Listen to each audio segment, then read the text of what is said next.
सज्जनों ते बेलियो, जो अपने आप को अल्लाह के सामने पेश करना है तो किस अंदाज अंदर पेश करना है।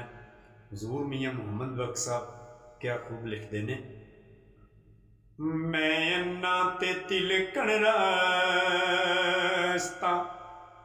मैनू देवे कौन संभाला, बहुते तके देवन वाले, मौला तू हथ पकड़न वाला,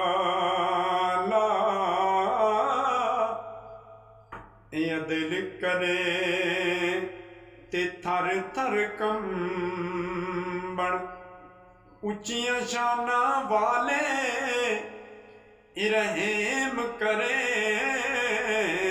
जे तू मौला बख्श जान, मैं जे मुँह काले,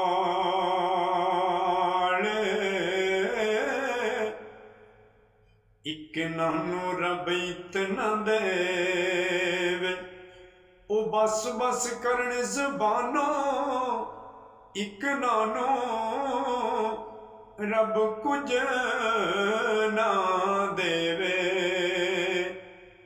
ओ ऐवी जान जहानो, तेरियां रब्बा तू ही जान ऐ की खेड़ रचाई, बंदे रात नू भुखे सौण,